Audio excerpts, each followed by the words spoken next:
जय हिंद दोस्तों, मैं Hemraj Yadav HR coaching centre से आज आपके लिए लेकर के आया हूँ करणी का नेक्स्ट वीडियो, जिसमें हम करणी का जोड़ घटाव गुणा भाग और करणी से रिलेटेड कुछ नियम सीखेंगे। चलिए, करणी कोई चीज़ रूट में लिखी हुई है,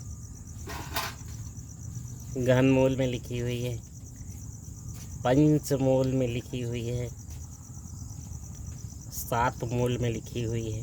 तो इस तरह से जो भी ये संख्या लिखी होती है इसे हम करणी कहते हैं। ठीक है, अब करणी को अगर हम घात में बदलें तो सबसे सिंपल सा आसान है, जितनी भी मूल रहेंगी उतने बटे में घात चली जाएगी, उतनी ही बटे में घात चली जाएगी। जैसे इसकी घात कितनी हो जाएगी, अगर इस करणी को हम घात के रूप में परिवर्तित करें, करणी को घात के रूप में परिवर्तित करें तो 2 की घात ये हो जाएगी 1/2, जबकि 5 की घात कितनी हो जाएगी, 5 की घात 1/3।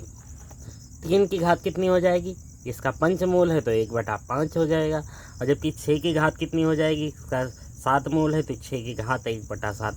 यानी हम करणी को घात के रूप में आसानी से परिवर्तित कर सकते हैं। इसी प्रकार से कोई भी घात है उसे भी हम करणी के रूप में बदल सकते हैं। जैसे मान लीजिए 3 की घात 2/3 लिखा हुआ, 3 की घात 2/3 लिखा हुआ। अब इसमें से यहाँ पर तो सब एक ही एक है, लेकिन यहाँ पे अब क्वेश्चन आ गया ये 2 है और जबकि यहाँ पे 3, तो ये 3 तो हमें समझ में आ रहा है कि 3 मूल बन जाएगा। जबकि ये 2 हमारी पावर क्या होगी, तो 2 इस गिनती की पावर है, जबकि ये 3 क्या है, मूल है आपका। 3 क्या है, नीचे वाली जो घात है बटे में हर जो है घात का जो हर है वो आपका मूल है, जबकि अंश आपका जो है घात है। तो इसे हम लिखेंगे 3 का घात ये 2 हो जाएगी, ये अंश 2 है और ये वाला 3 आपका बन जाएगा मूल।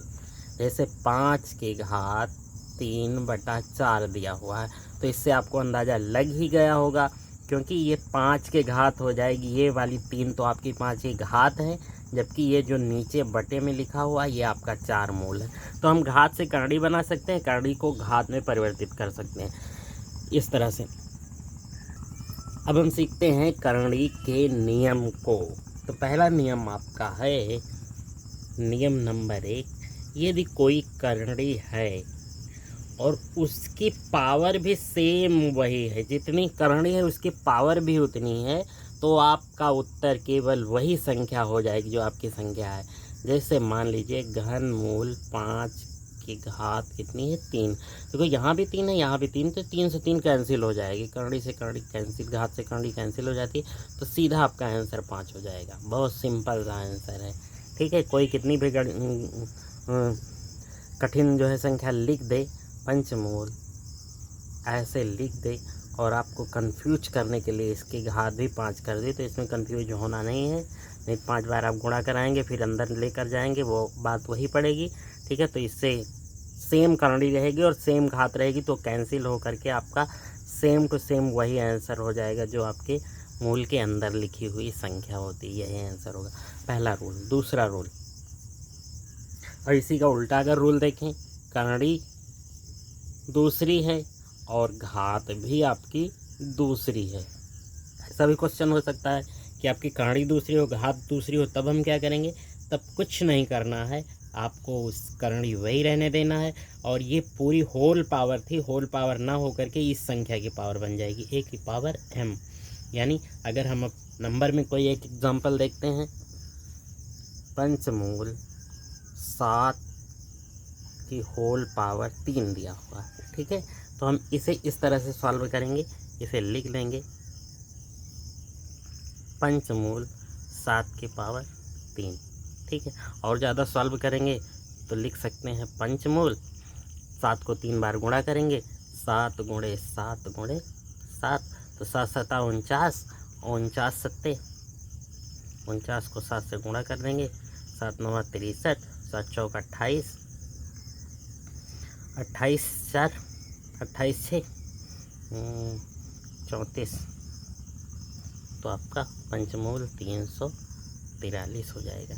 ठीक है, इस तरह से हम 2 नियम तो सब सीख चुके हैं जो कि एक दूसरे के समान थे। दोनों नियम में बस जरा सा उनमें डिफरेंस था। दूसरे नियम के बाद हम आते हैं करणी के तीसरे नियम पर। तीसरा नियम, अगर कोई करणी एन है और यहाँ ए बी है, यानी गुणे के रूप में कोई भी फॉर्म में लिखी हुई है जिसकी करणी केवल एक ही है, तो हम इसे लिख सकते हैं, अलग अलग भी लिख सकते हैं, करणी ए गुणे करणी बी, इस तरह से भी लिख सकते हैं। चलिए संख्या में देखते हैं, कोई करणी दी हुई है 6 है, तो हम 6 का अगर हम इसे गुणनखंड के रूप में लिखें, करणी का गुणनखंड करें तो देखिए ये 5 मूल हो जाएगा, 3 गुणे 2, 3 दूनी 6 हुआ, 6 का गुणनखंड हो गया। अब हम इसे अलग अलग भी लिख सकते हैं, यानी पंचमूल 3 गुणे पंचमूल 2, यानी आपकी करणी का ये था तीसरा रूल। करणी का चौथा रूल देखते हैं, अगर कोई करणी बटे में दी हुई है ए बटा बी, यानी पूरे पर करणी लगी हुई है, तो इसका मतलब ये नहीं है कि केवल ए पर ही करणी है, बी पर ही है, दोनों पर लगी हुई है, तो इसे हम अलग अलग भी लिख सकते हैं, करणी ए बटा करणी बी, सेम वही करणी रहेगी, अलग अलग हम बटे में लिख सकते हैं। चलिए देखते हैं गिनती के रूप में एक और एग्जाम्पल इसका, 5/3 की करणी आपकी है 4, तो हम इसे इस तरह से लिख सकते हैं, 4 मूल 5/4 मूल 3, इस तरह से भी हम इसे लिख सकते हैं। ये आपको सवाल को सॉल्व करने में बहुत मदद करेगी, ये सारे रूल्स। पांचवा रूल और लास्ट रूल देखते हैं करणी का, जो कि अगर डबल डबल करणी हो दी हुई हो, 3 मूल, यहाँ पे 4 मूल और यहाँ पे 5 लिखा हो, तो इसे हम किस तरह से सॉल्व कर सकते हैं।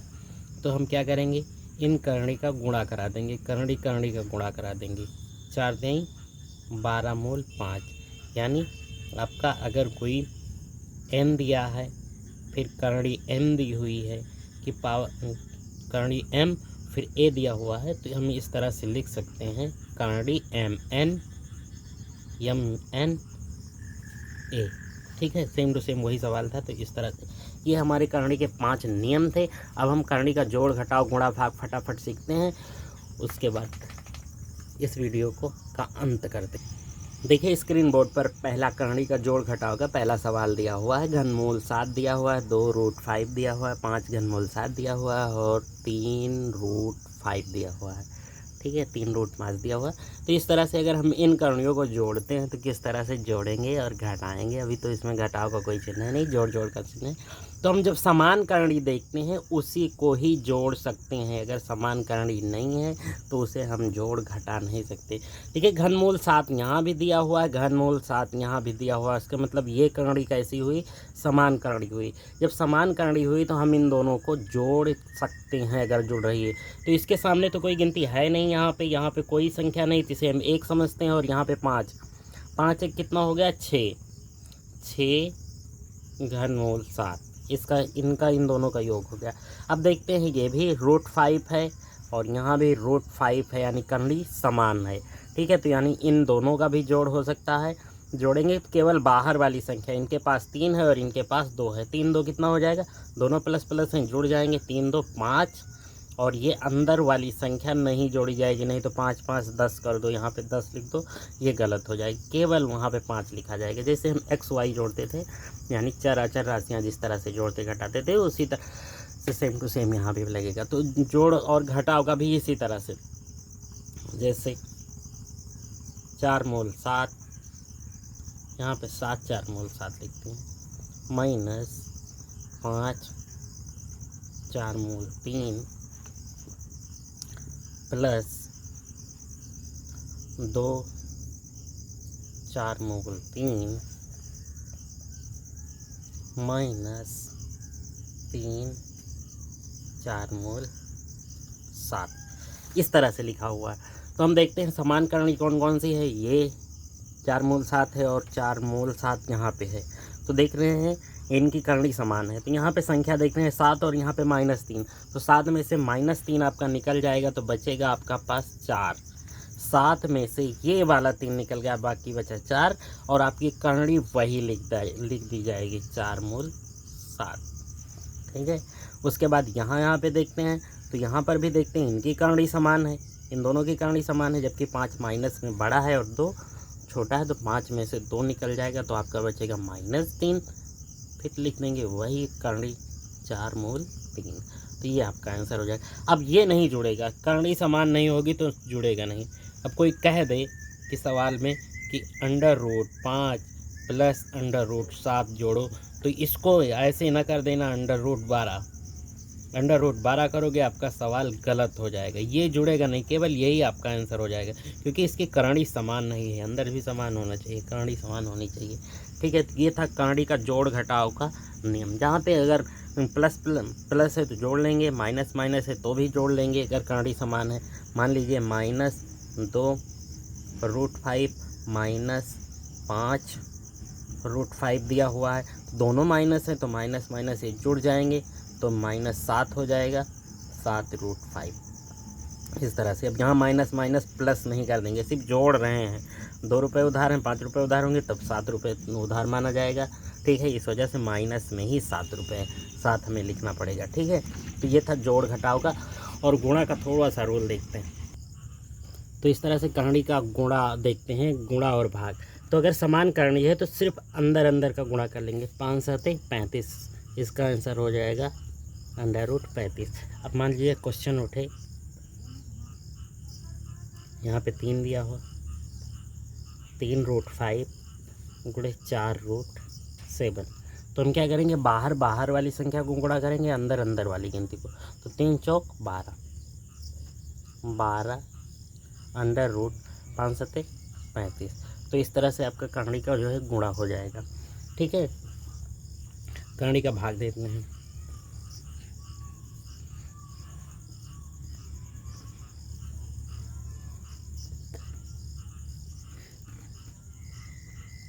पाँच भागे 4 √5। ठीक है, तो 4 √7 कर लेते हैं इस तरह से। तो यानी 3 को हम 4 से भाग दे देंगे तो ये 3/4 √5/7 हो जाएगा, 5/7, 3/4 √5/7। तो इस तरह से हम करणी का भाग कर सकते हैं।